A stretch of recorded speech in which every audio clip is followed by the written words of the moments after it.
Hello tout le monde et bienvenue sur ma nouvelle chaîne YouTube. J'ai un peu perdu ma voix en soirée mais c'est pas grave. La saison 4 de Bridgerton arrive très bientôt d'ici quelques jours. Et avant de se replonger dedans, il y a vraiment quelques éléments à remettre en place. On ne va pas résumer toute la série sinon on ne va pas s'en sortir. Mais je vais vous dire aujourd'hui tout ce qu'il faut avoir en tête avant la sortie de la nouvelle saison. On va parler de la série mais aussi des livres. Et je préfère vous prévenir tout de suite, il y aura des spoilers. Si vous avez aimé Bridgerton mais que vous avez l'impression que parfois vous ne comprenez rien du tout à l'histoire, laissez-moi vous expliquer, cette vidéo est faite pour vous. On commence. Pour l'instant, j'ai pas de générique, du coup je vais juste vous montrer mon petit mur parce que j'en suis fière.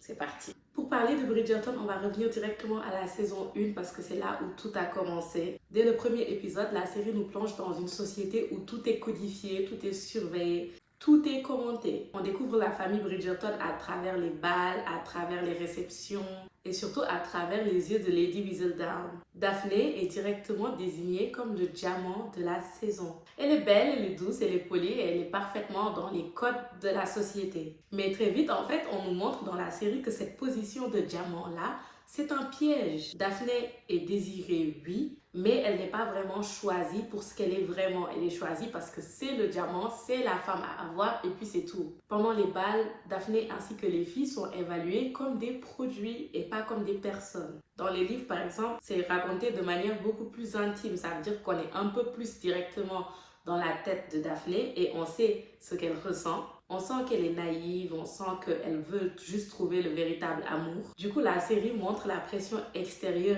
étouffante et le fait que, parce que tu es le diamant, tu dois avoir un bon mari. Du coup, la série, malgré les balles et tout, elle montre aussi le fait que la pression extérieure peut être étouffante, écrasante. Et c'est là que Simon Basset entre en scène. Simon, il est présenté comme l'exact opposé de Daphné. Là où la fille est enfermée par les règles et doit respecter les codes de la société, Simon, lui, se permet d'être libre parce que c'est un homme, c'est un duc, il est riche, il est détaché de la société. Il refuse le mariage et affiche une indifférence presque provocante vis-à-vis de la société. Faut savoir que moi, j'adore les fake dating. Du coup, le fait qu'il fasse semblant de lui faire la cour pour qu'elle puisse avoir du succès auprès des hommes, j'ai trop aimé. Je pense aussi que c'est un peu ça qui a fait le succès de la série. Leur fausse cour durant les premiers épisodes fonctionne très bien parce que c'était basé sur des accords clairs. Chacun utilise l'autre pour avoir ce qu'il veut.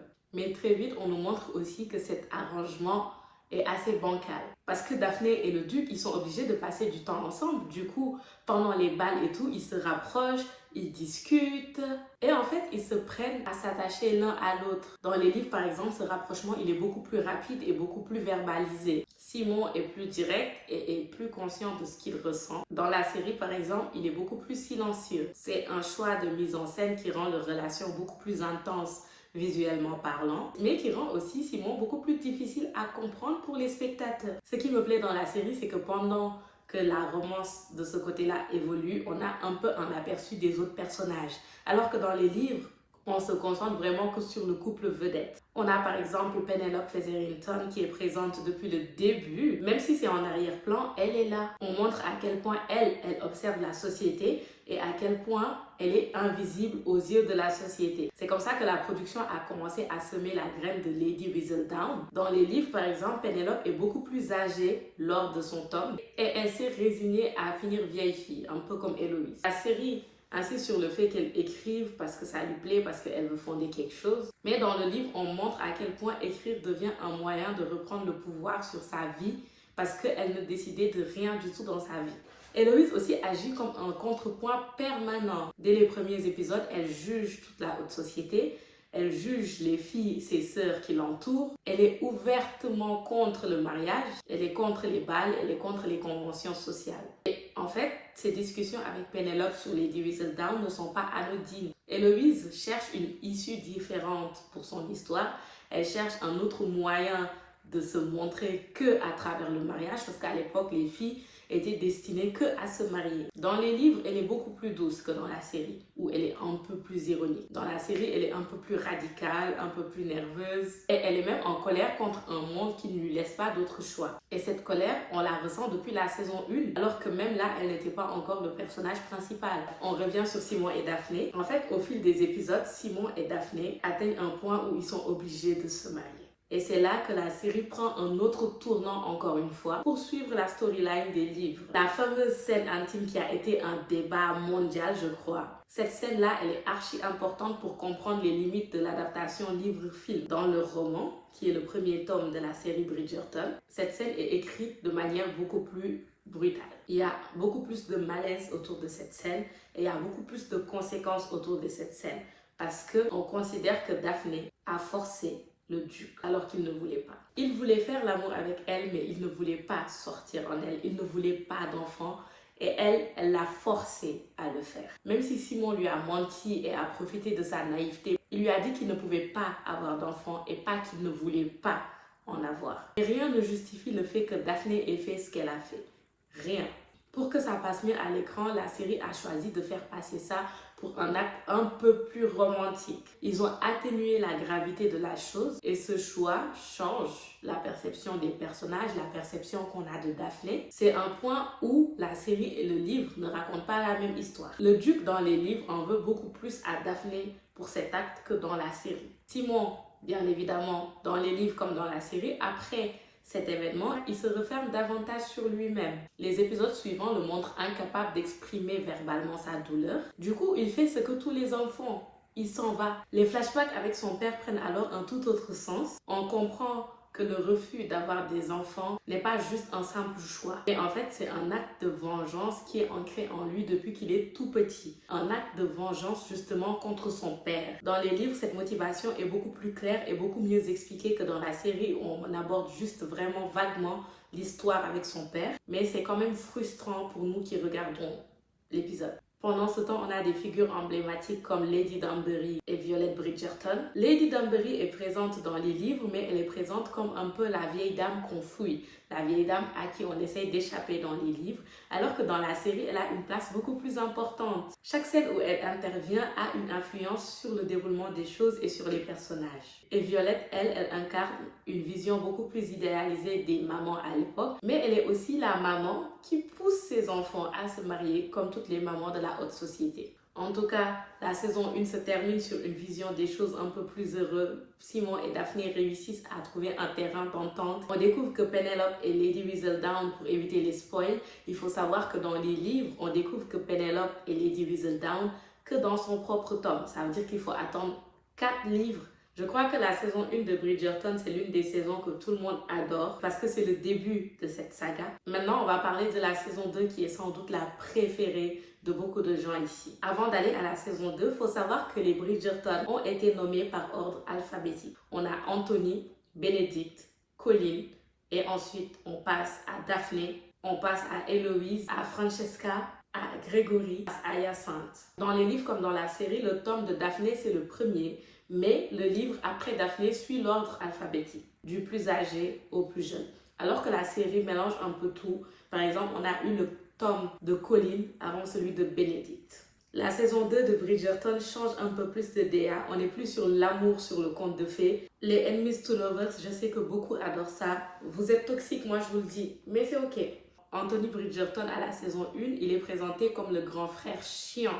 Le personnage qu'on ne peut pas se voir, en fait. On le voyait autoritaire, on le voyait dur et on le voyait maladroit dans ses décisions. Mais dans la saison 2 et dans le livre, on voit Anthony comme un homme traumatisé. La scène du flashback avec son père, la scène de l'abeille où il a vu l'abeille piquer son père alors que son père est mort justement à cause de cette morsure-là, ça l'a traumatisé, ça l'a marqué à vie. Ce qu'on doit comprendre en voyant cette scène-là, c'est que Anthony, il associe l'amour à la perte. Pour lui, aimer, c'est souffrir. Il n'y a pas d'entre-deux.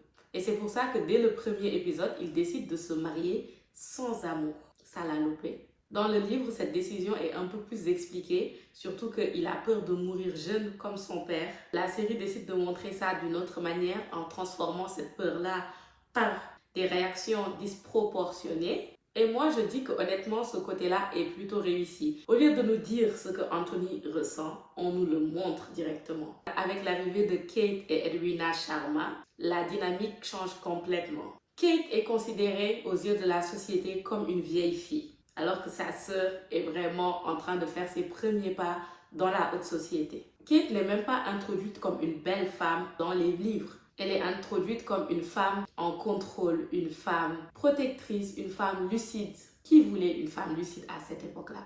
Personne. Dès leur première scène ensemble, on ressent la confrontation verbale entre les deux là. En fait, on voit que Kate voit clair dans le jeu de Anthony, mais Anthony, il n'en avait rien à faire. Tout ce qu'il voulait, c'était marier sa sœur. Pour avoir Edwina, fallait impressionner Kate. Et le problème, c'est que Kate a compris qu'Anthony, il cherchait une épouse pour remplir son devoir.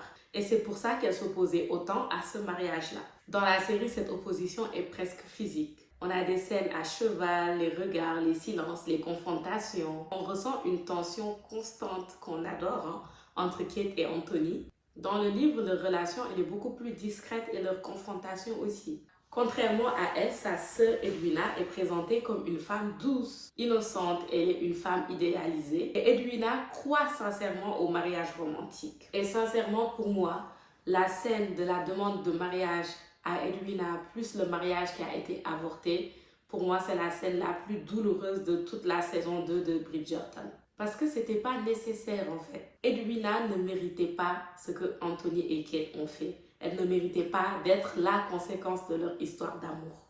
Tout ce qu'elle voulait, c'était être aimée. Ça fonctionne et ça a du sens dans la série parce qu'on nous montre un Anthony qui est incapable de faire face à ses sentiments. Et on a aussi Kate qui est prisonnière de son rôle de protecteur envers sa sœur. Pendant que leur tension et leur rivalité se développent, on fait un peu plus le point sur la relation entre Penelope et Héloïse. Leur relation était belle, mais elle finit par se tendre progressivement au fil des épisodes parce que Héloïse était complètement obsédée par le fait de découvrir qui était Lady Whistledown, alors que ça mettait Penelope mal à l'aise de mentir à sa meilleure amie. Du coup, pour découvrir qui elle est, Héloïse prend des risques, commence à fréquenter Théo, elle découvre des milieux sociaux différents. On montre une Héloïse un peu plus à la quête des choses, un peu plus sur le terrain et un peu moins dans le fait de juste se plaindre. Dans les livres, par exemple, cette intrigue n'existe pas.